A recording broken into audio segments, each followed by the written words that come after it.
Assalamualaikum warahmatullahi wabarakatuh. Kenalkan nama saya Viola Raza Mariska dengan NPM A1022036 dari kelas 3B. Di sini saya akan membuat tugas video ujian akhir semester untuk memenuhi mata kuliah Komunikasi Efektif dalam Pendidikan dengan dosen pengampu Ibu DRA Indrawati MTPD dan Ibu Zahratul Kolbi MPD. Materi yang saya sampaikan berjudul Strategi Komunikasi Efektif untuk Anak Usia Dini. Materi yang pertama yaitu pengertian dari komunikasi efektif pada anak usia dini.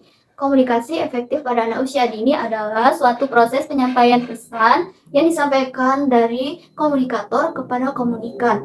Komunikator tersebut yaitu guru atau orang tua dan komunikan yaitu anak usia dini. Jadi, teman-teman, komunikasi dikatakan efektif jika anak tersebut memahami maksud dari pesan yang disampaikan oleh orang tua maupun guru. Selanjutnya ada pengertian dari strategi komunikasi efektif pada anak usia dini. Strategi komunikasi efektif pada anak usia dini adalah suatu perencanaan atau penentuan arah komunikasi untuk tercapainya tujuan dan maksud dari pengirim pesan tersebut.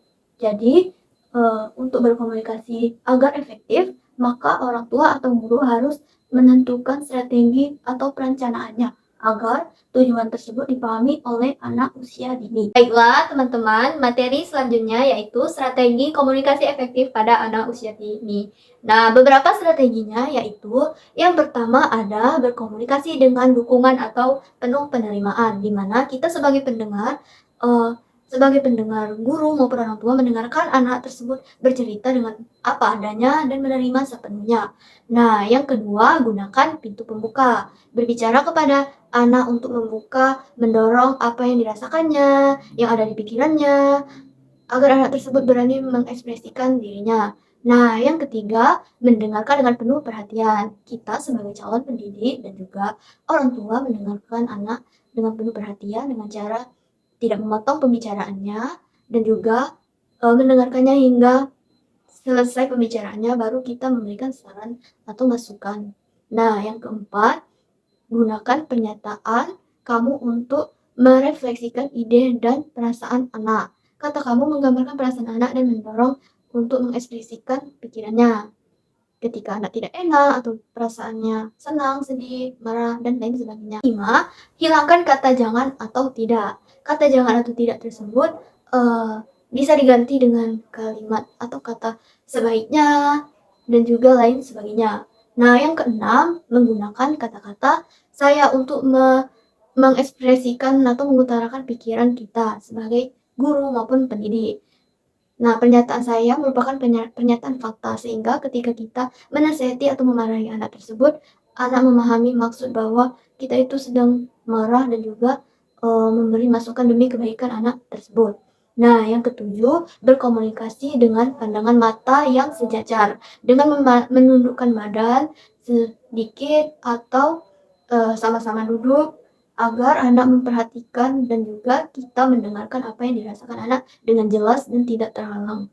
Nah, yang kedelapan, cobalah untuk tidak memarahi anak ketika sedang bercerita. Misalnya, anak yang bercerita tentang keburukannya atau kekurangannya, kita sebagai calon pendidik dan guru tidak langsung menghakimi atau memarahi anak. Kita mendengarkannya dengan penuh perhatian dan juga kita sebaiknya memberikan nasihat dan juga arahan yang lebih baik lagi. Materi selanjutnya yaitu hal-hal yang harus dihindari ketika berkomunikasi dengan anak usia dini. Yang pertama, mengabaikan anak berbicara. Jadi orang tua sering sibuk atau ada kegiatan lain sehingga membuat anak terabaikan.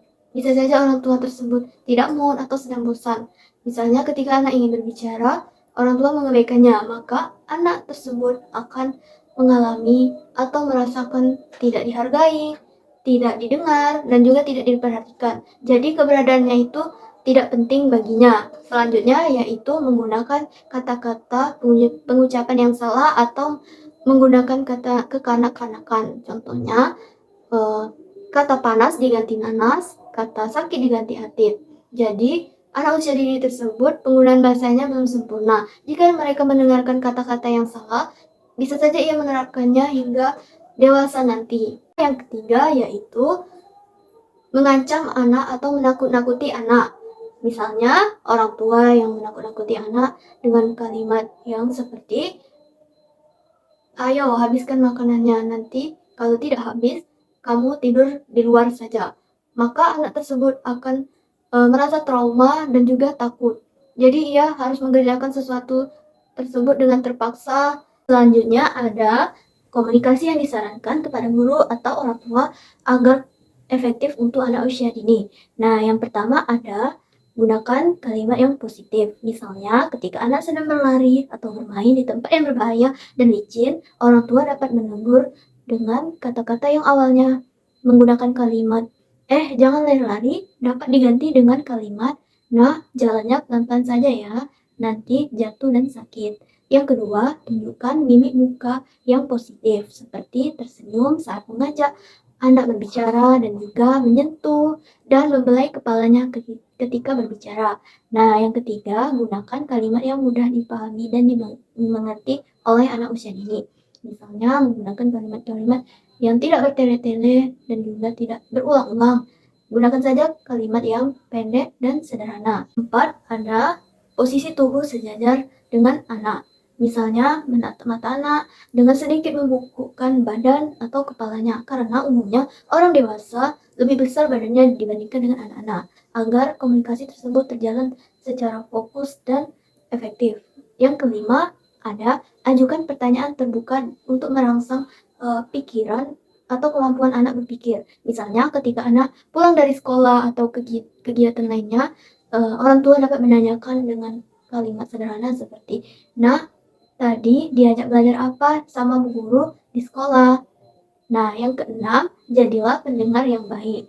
Orang tua atau guru memperhatikan anak ketika bercerita atau berbicara dengan tidak memotong pembicaraannya dan mendengarkannya hingga akhir pembicaraan. Terakhir, ketujuh, gunakan kata-kata emas seperti membiasakan anak usia dini mengucapkan kata terima kasih ketika mendapatkan suatu bantuan dan juga kata tolong ketika ingin meminta suatu pertolongan atau bantuan.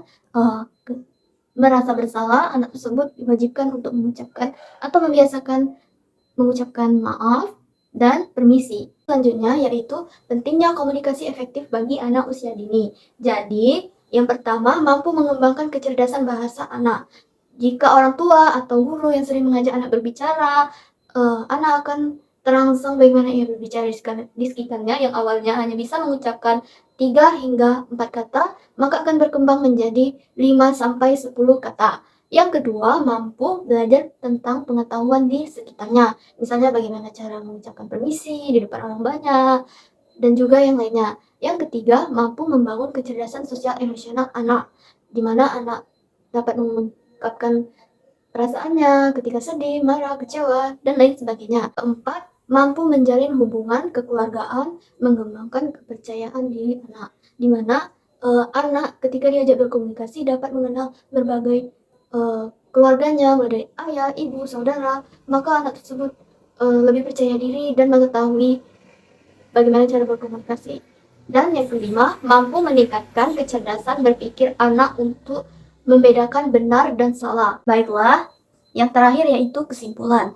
Nah, teman-teman, kesimpulan yang dapat kita ambil yaitu keberhasilan berkomunikasi akan semakin terbuka ketika orang tua maupun guru menguasai cara-cara bagaimana mempengaruhi anak agar berkomunikasi secara efektif. Untuk itu, kita sebagai calon orang tua dan pendidik harus menguasai strategi-strategi berkomunikasi pada anak usia dini. Nah, strategi komunikasi efektif anak usia dini dikatakan jika apabila perencanaan arah komunikasi terlaksanakan dengan baik dan anak memahami makna dari pesan tersebut. Baiklah, itulah tadi hasil dari video saya mengenai materi strategi komunikasi efektif pada anak usia dini. Jika ada kekurangan ataupun kesalahan, saya mohon maaf. Saya akhiri. Wassalamualaikum warahmatullahi wabarakatuh.